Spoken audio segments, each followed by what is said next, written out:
Hola amigos, buenas tardes. Desde el estudio de radio del Palacio de Naciones en Ginebra les transmite Juan Gasparini. Tenemos el honor de recibir a Fabián Salvioli, que como ustedes conocen es el relator especial sobre la promoción de la verdad, la justicia, la reparación y la garantía de no repetición, las garantías de no repetición.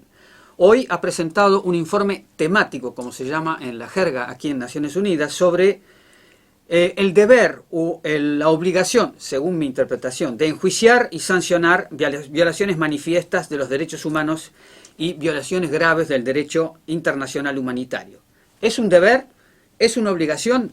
Esto es también investigar, sancionar.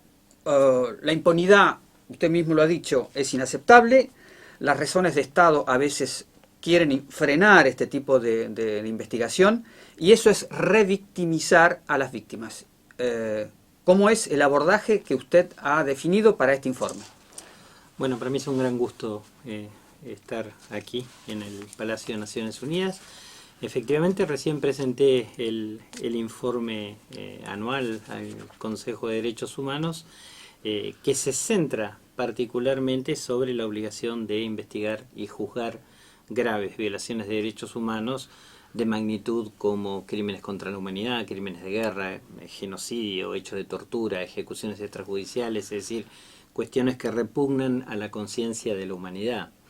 Y es una obligación para los estados llevar adelante esto. Yo lo hago en el marco, además, de el mandato de justicia transicional, indicando que esta es una obligación, pero que no alcanza por sí misma, sino que debe ser complementada con mecanismos de búsqueda de la verdad, con el establecimiento de reparaciones integrales a las víctimas, con mecanismos de reforma institucional para la no repetición de los hechos y, por supuesto, con procesos integrales de memoria.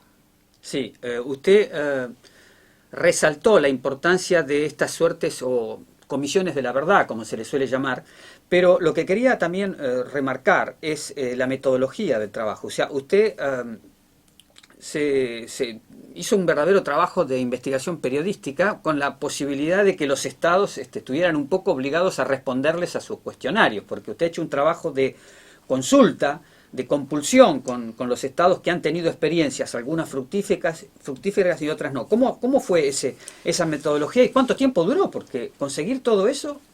Bueno, siempre los informes que hacemos tienen que estar validados, y entonces en ese sentido hay una metodología de cuestionario que responden los estados, que responden organizaciones de la sociedad civil, entidades académicas, se contactan personas expertas de distintos lugares del mundo, se hacen reuniones. El año pasado yo las hice vía Zoom por la pandemia, y con toda esa información se confecciona un informe que tiene más o menos 10.500 páginas, que es 10.500 palabras, que es el límite que nos pone la Asamblea General de Naciones Unidas, donde tratamos de recopilar los principales estándares en la materia.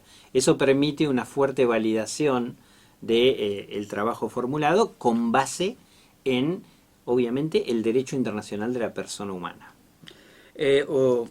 En la jerga del derecho se habla de la base legal. Usted tuvo a la vista instrumentos de derechos humanos, la jurisprudencia del Comité de Derechos Humanos, que vigila el Pacto de Derechos Civiles y Políticos, la Corte Internacional de Justicia, también usted citó, y la Corte Penal Internacional, que usted subraya que hay solamente 133 países que la han ratificado. Es una forma de decir de que si son 193 los que conforman Naciones Unidas, todavía hay un trabajo para hacer.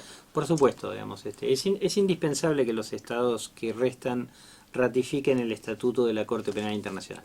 Pero también hay que recordar, señor Gasparini, que la Corte Penal Internacional es una institución complementaria y que el deber principal de enjuiciar y castigar a quienes han cometido estos hechos aberrantes le corresponde a los estados a nivel nacional, el estado de territorialidad donde se han cometido los hechos, o a otros estados en aplicación del principio de jurisdicción universal. Sí, efectivamente, un olvido que yo había tenido es que la Corte Penal Internacional interviene cuando el Estado no se encarga de llevar adelante la tarea. Evidentemente, usted tuvo que enfrentar problemáticas vinculadas a lo que se llama la impunidad, las leyes de amnistía, las inmunidades, la aplicación de la prescripción y impulsa la idea de aferrarse a buenas prácticas. No puede, para no caer en esas trampas, digamos, de cercenar la posibilidad de investigar.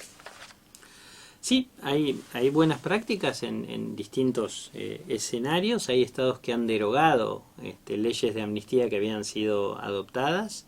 En otros casos se han retomado los juicios que habían sido interrumpidos por determinadas cuestiones.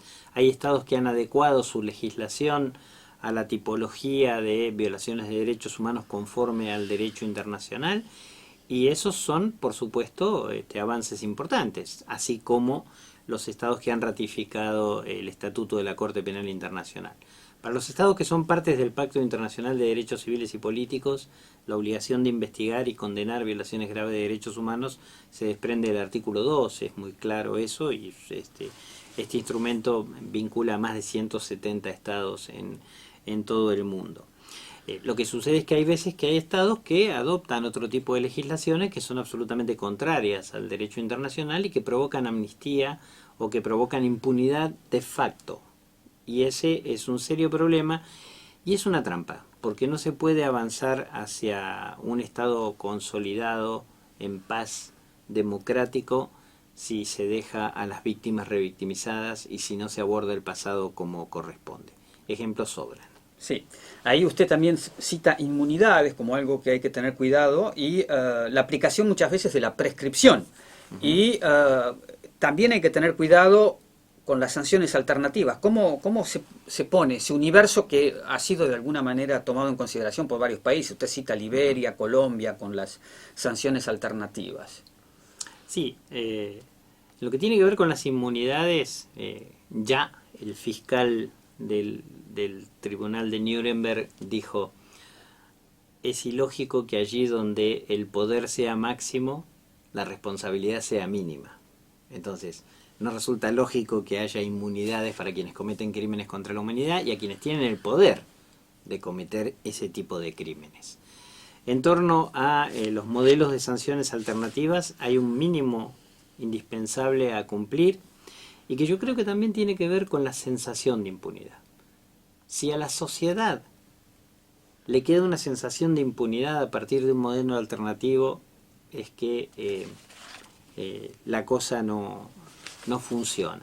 Y lo cierto es que, ¿cuál es el mensaje que le estamos dando a una sociedad cuando un delito menor genera condena de cárcel, cumplimiento efectivo, etcétera, etcétera, y una masacre es castigada con una sanción menor? Pareciera que entonces entendemos de que es menos grave cometer un delito menor que cometer una masacre. Y esa es, por supuesto, una mala señal. Bien, con respecto a los países que están fuera del país concernido, usted dijo que no hay que otorgar los asilos políticos a personas que han cometido este tipo de crímenes y que los países deben colaborar en la búsqueda de personas que hayan escapado del país donde cometieron esos crímenes. ¿Cómo se da esa relación entre el país concernido y los otros países? ¿Cuáles son las reglas? Bueno, fundamentalmente entre países funcionan lo que se llaman tratados de extradición, que obligan a los estados a juzgar a las personas en el propio territorio o a entregarlas al territorio, al país que los requiere, siempre, por supuesto, respetando la garantía de que esa persona no sufre riesgos de ser sometida a tortura en el lugar que se le reclama, en lo que se conoce como el principio de non-refoulement. En relación a la Corte Penal Internacional es diferente. El estatuto, si recuerdo bien, no utiliza la palabra extradición, sino entrega, y es cooperar directamente con la Corte. Bien. En la parte final, usted por primera vez mencionó el tema de la reconciliación. Y ahí yo quisiera que usted lo desarrollara un poco. O sea, tiene que haber una reconciliación efectiva, dijo usted en su informe. Tiene que haber que, bueno, su mandato, la justicia, la reparación, las garantías de no repetición y procesos de memorialización, como ya hemos evocado en otra vez. Pero la reconciliación implica entrar el problema del arrepentimiento, del perdón, ¿cómo ve usted ese problema? La palabra reconciliación ha sido utilizada de una manera muy perversa históricamente y hay que entender. La reconciliación es la recuperación de la confianza de las víctimas en el Estado. Las víctimas se reconcilian con el Estado, no con el victimario. No hay ningún valor útil en reconciliarse con un victimario, porque un victimario no es un amigo con el que alguien se pelea.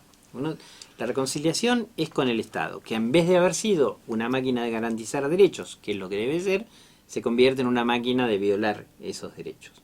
O cuando hay conflictos armados, la reconciliación se da entre grupos, pero no en relación a quien ha cometido los hechos.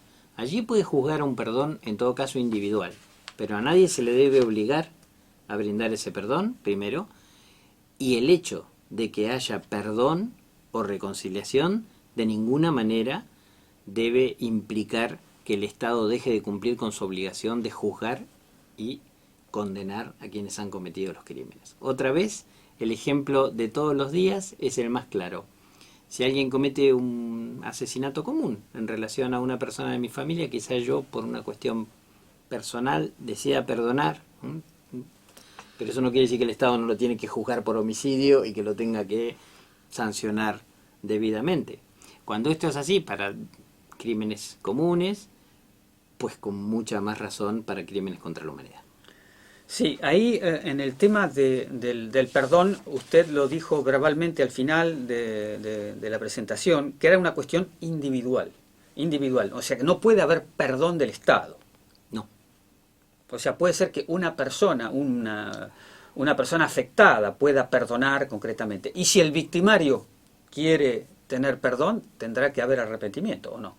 Bueno, por supuesto, digamos, sí es cierto que en el marco del mecanismo de justicia transicional es factible que quienes han sido victimarios y se arrepienten y además generan ayuda, por ejemplo, para encontrar personas desaparecidas y que ya puedan tener determinados beneficios de reducción de pena, pero determinados beneficios. El cumplimiento de la responsabilidad de una pena acorde a la gravedad de los hechos cometidos es innegociable, porque si no, ese arrepentimiento se convierte en una extorsión.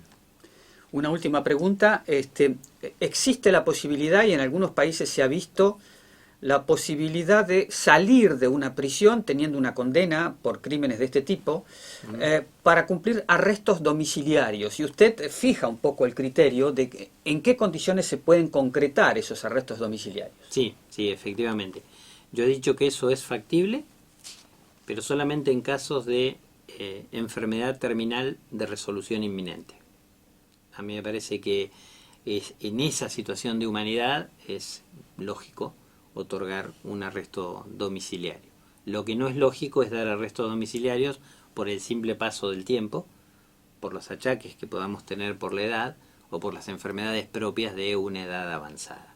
Porque esa es otra manera bajo la cual quienes han cometido crímenes aberrantes intentan escapar a sus responsabilidades.